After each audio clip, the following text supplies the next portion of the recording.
ভারতীয় নাগরিকের জন্য করেছে এবং প্রত্যেকের ভাবনাকে ভেবেই কিন্তু এই সংবিধান তৈরি হয়েছে।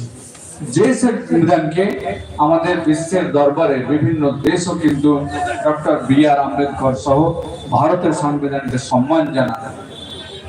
সেই জায়গাতে আজকে কেন্দ্রের যে আমাদের মন্ত্রী, স্বরাষ্ট্র দপ্তরের মন্ত্রী, তিনি যেভাবে অসম্মান অপমানিত করার যে ভাষা আচরণ করেছেন, সেটাকে আমরা তীব্র নিন্দা জানাচ্ছি, তীব্র ধিক্কার জানাচ্ছি। আমাদের নেত্রী, আমাদের মুখ্যমন্ত্রী এবং আমাদের নেতা অভিষেক ব্যানার্জি তা আগে জানিয়েছেন, আগে করেছেন এবং সেই পার্টির নির্দেশ মতো আমরা আজকে 2 মিনিটের মধ্যেই আমরা সকলে পায়ে পা মিলিয়ে আমরা এই ধিক্কার মিছিলে সামিল হব। তো যে বিষয়টা হচ্ছে কি, যে একদিকে কেন্দ্রীয় আমরা বঞ্চনার শিকার হচ্ছি।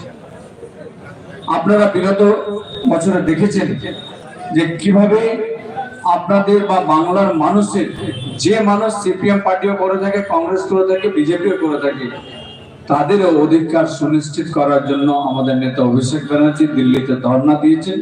দিল্লিতে পুলিশের কাছে আমরাও তিনার সঙ্গে পাশে থেকে তিনা পুলিশের কাছে আমাদেরকে তুলে নিয়ে যায় বা আমাদেরকে ধরপাকড় করে চাইন্দলা করে বাসে তুলতে হয়। কার জন্য? সবটাই কিন্তু বাংলার মানুষের জন্য। বাংলার মানুষ যেন তার ন্যায্য অধিকার যেন পান।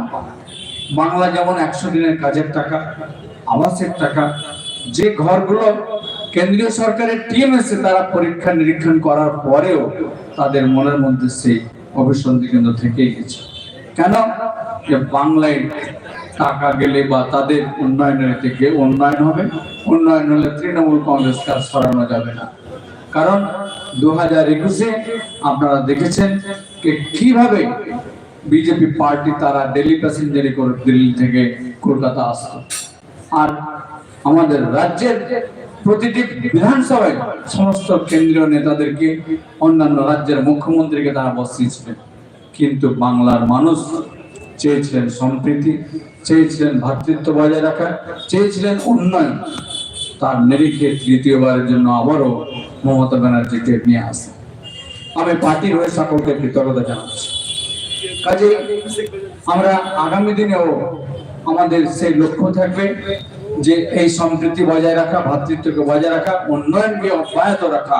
তার জন্য নেত্রী মমতা ব্যানার্জি, অভিষেক ব্যানার্জির হাতকে মজবুত করতে হবে। এটা হবে আমাদের সব কাজ, মূল মন্ত্র। আজ সকলে আমরা ঐক্যবদ্ধ থেকে আমাদের নেত্রীর পাশে দাঁড়াবো, এই হবে আমাদের সকলের মনের অঙ্গীকার। পাশাপাশি কেন্দ্রে যে আমাদের বাংলার প্রতি বঞ্চনা, যে যেখান থেকে আপনারা এসেছেন তাদেরকে আমি অনুরোধ করব, আপনারা নিজ নিজ এলাকায়, সে চায়ের দোকানে হোক, বসার জায়গাতে হোক, ক্লাবে হোক, পাড়ায় হোক, জমায়েত করে হোক, কেন্দ্রের বঞ্চনার কথা মানুষকে বলবেন। এবং আমাদের রাজ্য সরকার যে প্রতিশ্রুতির মধ্যে দিয়ে আপনারা ক্ষমতা নিয়ে এসেছেন, সে প্রতিশ্রুতি আমাদের রাজ্য সরকার পালন করেছে। 2021-এ নির্বাচনের সময় যে প্রতিশ্রুতি দিয়েছিলেন সেটাও পালন করেছেন। ফ্রি রেশন থাকবে, দুয়ারে সরকার থাকবে, স্টুডেন্ট স্মার্ট কার্ড হবে, সবটা কিন্তু নেত্রী করেছে। আর এবারে কি বলেছিলেন? দিল্লিতে অভিষেক ব্যানার্জি থেকে ফিরে আসার পরে বলেছিলেন কেন্দ্র যদি টাকা না দেয় তো রাজ্য সরকার নিজস্ব রাজকোষ থেকে সে 100 দিনের কাজের টাকা দেবে, এবং দিয়েছেন। আরো কি বলেছেন আমাদের নেত্রী? বাংলা আবাস যোজনার টাকা যদি কেন্দ্র না দেয় তো রাজ্য সরকার, পশ্চিমবঙ্গ সরকার নিজের রাজকোষ থেকে দেবে। সেটাও কিন্তু দিতে আরম্ভ করেছে। তো এই হচ্ছে আমাদের নেত্রী মমতা ব্যানার্জি। এই নেত্রীর উন্নয়নকে অব্যাহত রাখার লক্ষ্যে আমরা সকলে নেত্রীর পাশে থাকবো, এই হবে আমাদের সকলের অঙ্গীকার। ধন্যবাদ। সকলে ভালো থাকবেন, সুস্থ থাকবেন। জয় হিন্দ, জয় বাংলা। নেত্রী মমতা ব্যানার্জি জিন্দাবাদ, তৃণমূল কংগ্রেস জিন্দাবাদ, নেতা অভিষেক ব্যানার্জি জিন্দাবাদ। ধন্যবাদ। সকলে একটু সারিবদ্ধ ভাবে, সামনে গৌতম আছে, ওদিকে এদিকে আজাদ আছে, সোহেলরা আছে, তরুণ আছে, সবাই মিলে একবার আমাদের বি.আর. আম্বেদকরের ছবি সবার হাতে, সবার হাতে। বন্দে মাতরম।